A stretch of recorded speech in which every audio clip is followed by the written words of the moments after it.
जय जनार्दना कृष्ण राधिकापते जन विमोचना कृष्ण जन्ममोचन। ಶ್ರೀ ಆದಿಚುಂಚನಗಿರಿ ಮಠದ ಪೀಠಾಧ್ಯಕ್ಷರಾದ ಶ್ರೀ ಶ್ರೀ ಶ್ರೀ ಡಾಕ್ಟರ್ ನಿರ್ಮಲಾನಂದ ಸ್ವಾಮೀಜಿ ಹಾಗೂ ಹಾಸನದ ಶ್ರೀ ಆದಿಚುಂಚನಗಿರಿ ಶಾಖಾ ಮಠದ ಸ್ವಾಮೀಜಿ ಶ್ರೀ ಶ್ರೀ ಶಂಭುನಾಥ ಸ್ವಾಮೀಜಿ ಅವರ ದಿವ್ಯ ಸಾನ್ನಿಧ್ಯದಲ್ಲಿ ಬೆಂಗಳೂರಿನ ಲಿಂಗರಾಜಪುರ ಕ್ಷೇತ್ರದಲ್ಲಿರುವ ಶ್ರೀ ಸಂತಾನ ವೇಣುಗೋಪಾಲ ಸ್ವಾಮಿ ದೇವರ ಪುನರ್ ಪ್ರತಿಷ್ಠಾಪನಾ ಹಾಗೂ ಶ್ರೀ ಮುತ್ಯಾಲಮ್ಮ ದೇವಿಯ ನೂತನ ಶಿಲಾ ವಿಗ್ರಹದ ಪ್ರಾಣ ಪ್ರತಿಷ್ಠಾಪನಾ ಕಾರ್ಯಕ್ರಮವು ದಿನಾಂಕ 3/6/2025 ಮಂಗಳವಾರದಿಂದ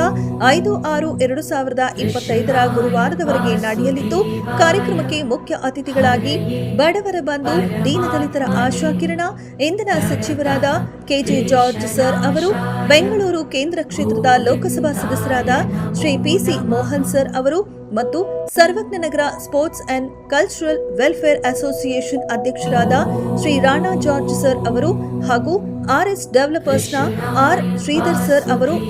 ಆಗಮಿಸಲಿದ್ದು, ಸಕಲ ಎಲ್ಲಾ ಭಕ್ತಾದಿಗಳು ಹೆಚ್ಚಿನ ಸಂಖ್ಯೆಯಲ್ಲಿ ಈ ಒಂದು ಧಾರ್ಮಿಕ ಕಾರ್ಯಕ್ರಮಕ್ಕೆ ಆಗಮಿಸಿ ತಮ್ಮ ತನುಮನ ಧನ ಸಹಕಾರ ನೀಡಿ ಸ್ವಾಮಿಯ ಕೃಪೆಗೆ ಪಾತ್ರರಾಗಬೇಕೆಂದು ಕೋರುತ್ತಿದ್ದೇವೆ. ಸ್ವಾಗತ ಕೋರುವವರು ಸಮಸ್ತ ಲಿಂಗರಾಜಪುರ ಗ್ರಾಮಸ್ಥರು ಹಾಗೂ ಸುತ್ತಮುತ್ತಲಿನ ಗ್ರಾಮಸ್ಥರು ಮತ್ತು ಸಂತೋಷ್ ಚಾರಿಟಬಲ್ ಟ್ರಸ್ಟ್.